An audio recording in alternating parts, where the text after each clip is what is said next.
6일 지방선거가 20일도 남지 않은 가운데 의령군수 선거가 사상 초유의 무소속 3파전으로 치러질 것으로 보입니다. 비록 앞은 보이지 않지만 마음으로 서로를 알아가며 아이를 키우고 있는 시각장애인 부부의 육아 현장을 동행 취재했습니다.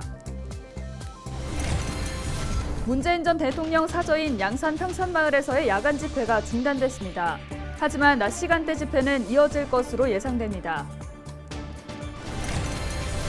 의령군이 경남 18개 시군 중 유일하게 지난해 대비 인구가 증가한 것으로 나타났습니다.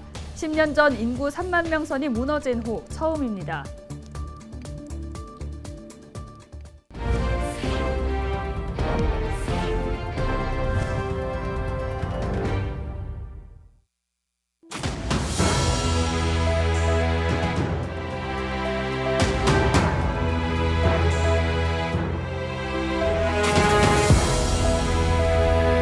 여러분 안녕하십니까? 헬로티비 경남뉴스입니다. 의령 군수 자리를 두고 선거 구도가 요동치고 있습니다. 더불어민주당과 국민의힘 출신의 두 후보가 무소속으로 출마를 했기 때문인데요. 어떻게 된 일인지 전주현 기자가 짚어봤습니다. 의령군수 선거가 민선 역사상 초유로 무소속 후보간들의 대결로 치러지게 됐습니다. 더불어민주당 출신인 김춘규 후보가 무소속으로 출마하는 한편 국민의힘 후보였던 오태환 의령군수 역시 무소속으로 출마를 선언했기 때문입니다. 앞서 국민의힘은 오태환 군수를 공천했습니다. 하지만 당내 경선 과정에서 사퇴한 김정건 예비후보가 서울 남부지방법원에 공천 효력 정지 가처분 신청을 했고 그 신청이 받아들여지자 오 군수는 12일 탈당 후 무소속 출마를 선언했습니다. 이에 국민의힘은 의령군을 무공천 지역으로 결정했습니다. 이로써 이번 의령군수 선거는 김춘규 후보와 손호연 후보, 오태환 후보 등 무소속 3자 대결로 치러질 전망입니다. 역대 선거를 보면 의령군은 보수 성향이 짙은 지역입니다. 그러나 이번 선거는 누구의 승리를 예단할 수 없는 상황입니다. 후보 3명 중 2명이 국민의힘 출신인 데다 민주당 출신 후보까지 국민의힘 예비후보였던 인물이 지원을 자처했기 때문입니다. 군수 자리를 두고 9번 선거에서 6번은 보수정당 후보가, 3번은 보수 성향의 무소속 후보가 당선된 의령군.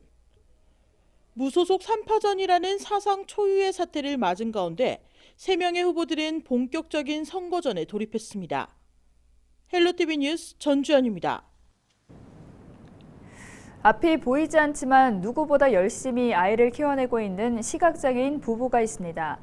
5월 가정의 달을 맞아 마음으로 서로를 알아가고 있는 가족의 이야기를 김영민 기자가 동행 취재했습니다. 결혼 3년차 시각장애인 부부 강태규, 이인숙 씨. 이들의 하루는 28개월 된 지원이를 깨우는 일로 시작합니다. 일어나나? 옷을 챙기고 기저귀를 가는 건 앞이 조금이나마 보이는 아내의 목. 그동안 남편은 능숙한 솜씨로 아침을 준비합니다. 오전 9시, 아이를 어린이집에 데려다 주기 위해 부부가 외출을 준비합니다. 흰 지팡이와 아내의 희미한 시력이 가족의 발걸음을 책임집니다. 하지만 크고 작은 장애물에 멈칫하기도 하고 아찔한 상황도 반복됩니다. 도보로 5분 거리를 출발한 지 20분 만에 도착합니다. 답답하죠. 어딘지도 모르지. 분명히 이 근처이긴 할 건데 안 보이니까 저희가 가질 수밖에 없는 기분이죠. 집으로 돌아온 부부. 청소는 항상 남편의 몫입니다. 앞이 완전히 보이지 않는 남편이 물건이 어디 놓여 있는지 알아야 하기 때문입니다. 남편은 목에 청소기 줄을 감습니다. 눈이 안 보이다 보니까 시각장애다 보니까는 줄이 얼마만큼의 여분이 있고 얼마만큼의 짧은지를 알 수가 없으니까. 지원이가 어린이집에서 돌아오고 가족들은 오랜만에 바깥 나들이에 나섰습니다. 지원이는 신나는 듯 여기저기 뛰어다닙니다. 오랜만에 외출해 지원이도 부부도 모두 신났습니다. 부부는 아이의 신발 소리를 듣고 따라갑니다. 일로 와, 얼른 와. 형 아빠 여기 있네. 엄마도 있다. 집으로 돌아온 뒤 마지막 숙제가 남아 있습니다. 바로 지원이 저녁을 먹이는 일. 나 안 먹. 여기 또 그거 안 먹으면 이거 안 줄 건데. 앞이 보이지 않는 상황에서 아이 밥을 제대로 먹이기란 늘 어려운 일입니다. 엄마는 그릇에 눈을 가까이 대고 아이 밥량을 조절합니다. 일단 지원이가 밥을 다 먹었는지 안 먹었는지 모르니까. 지원이가 밥을 먹고 골아 떨어졌습니다. 그제서야 부부의 하루도 끝이 납니다. 지금은 누구보다 이쁜 아이지만 처음에는 잘 키울 수 있을까라는 생각이 앞섰습니다. 그렇죠. 그러면서도 반면에 걱정이 또 되죠.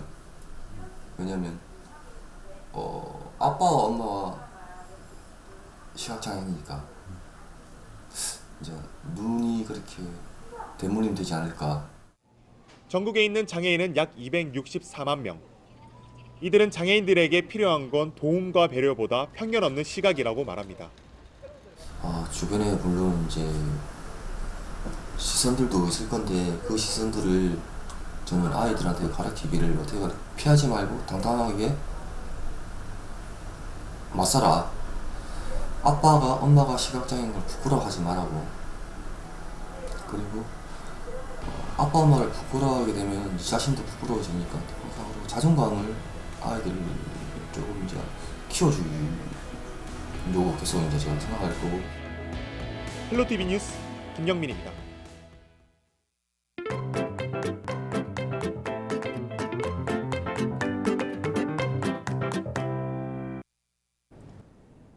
사회적 거리두기가 점차 완화되면서 슬슬 여행 계획 세우시는 분들이 많으실 텐데요. 힘들고 피곤한 여행이 아니라 사찰에서 휴식하고 기도하며 하루를 보내는 이 템플스테이에 대한 관심도 높아지고 있습니다. 네, 사찰 중에는 명상뿐만 아니라 이색적인 체험 프로그램을 제공하는 곳도 있습니다. 차 대신 커피를 사발에 담아 마시면서 다도 시간을 갖기도 한다는데요. 헬로티비 뉴스가 새롭게 선보이는 코너 기자가 간다에서 템플스테이 과정을 담아봤습니다. 김수아 기자입니다. 네, 저는 지금 강릉의 현덕사에서 템플스테이를 진행하고 있습니다. 지금 시각 새벽 5시를 조금 넘긴 시간인데요. 새벽 예불 시간입니다. 이렇게 새벽 예불 시간에 맞춰서 스님이 목탁을 치고 계신데요. 저도 기도하러 들어가 보겠습니다.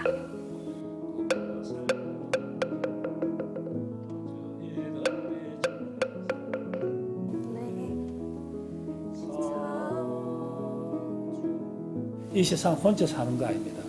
이제 이게 어저께 오실 때 차를 타고 고속도로를 누군가 그 길을 만든 거잖아요. 그죠? 누군가 만든 차를 타고 어저께 와서 또 누군가가 만든 집에서 주무시고 또 밥을 먹고 차를 마시고 한다는 거. 이 세상에 나 혼자 살 수 없다는 거. 이제 드디어 108배 시간입니다.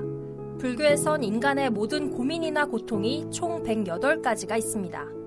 이 괴로움에 빠진 마음을 다스리기 위해 108번 절을 하는 것이 불교의 대표적인 수련법입니다. 나의 몸을 소중하게 여기지 않고 살아온 죄를 참여하며 절합니다. 네, 지금 108배를 다 마쳤는데요. 다 마치고 나니까 숨도 차고 좀 땀도 나는데 무엇보다 그래도 108배 하는 만큼은 정신이 맑아지고 잡념이 사라진 것 같습니다. 그럼 저는 이제 아침 공양을 하러 가보도록 하겠습니다. 아침 메뉴는 각종 나물 반찬과 고기 없이 끓인 육개장입니다. 이날 식단은 사찰 정원에서 딴 고수도 올라왔습니다. 본격적인 식사 전, 다 함께 스님의 선창에 따라 식사 전 기도를 합니다. 내 음식 어디서 왔는가? 내 등등으로 막히야 부끄럽네. 마음에 기도를 열심히 드린 후라 그런지 더욱더 밥맛이 좋게 느껴집니다. 이제 스님이 커피를 내려주신다고 해서 스님 방으로 왔습니다. 오세요.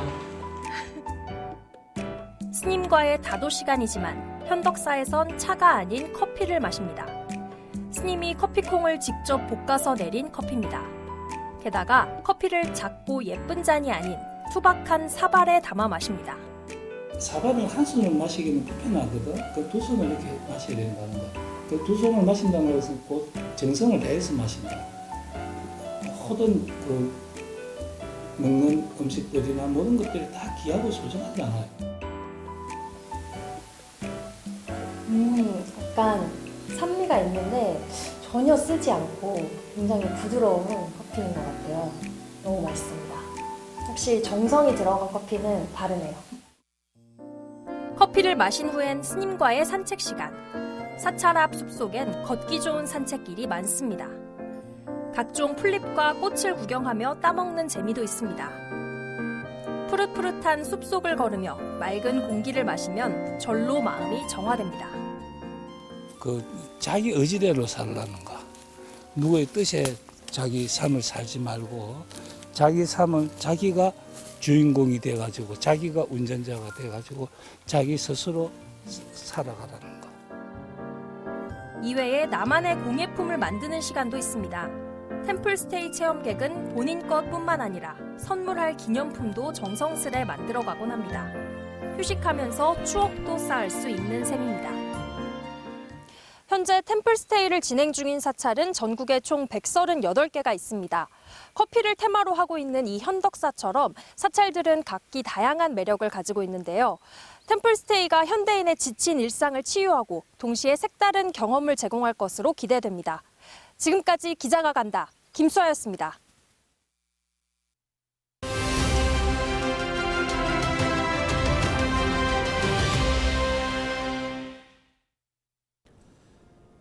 어느 한 초등학생이 쓴 손편지입니다. 아파서 학교에 가지 못했을 때 선생님을 생각했다는 어린이, 그리고 어려운 친구를 도와주고 훌륭한 사람이 되겠다고 다짐합니다. 스승의 날을 앞두고 어느 초등학교 1학년 어린이가 담임 선생님에게 보낸 편지인데요.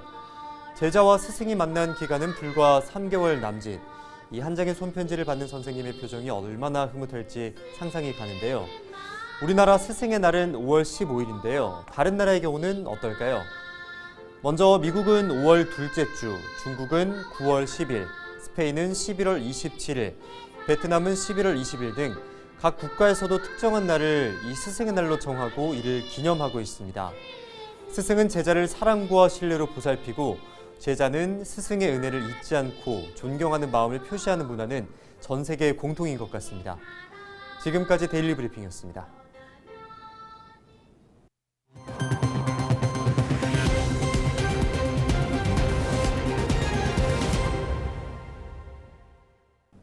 문재인 전 대통령 사저인 양산시 평산마을 앞 야간 집회가 12일 중단됐습니다.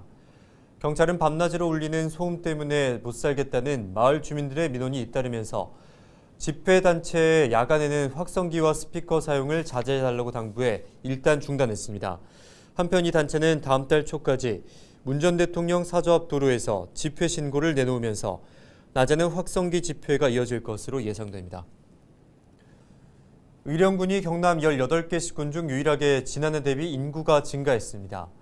행정안전부 주민등록 인구 통계에 따르면 4월 말 기준 의령군 인구는 26,381명으로 지난해 말보다 59명이 늘었습니다. 의령군의 인구 증가는 10년 전 인구 3만 명 선이 무너진 이후 처음입니다.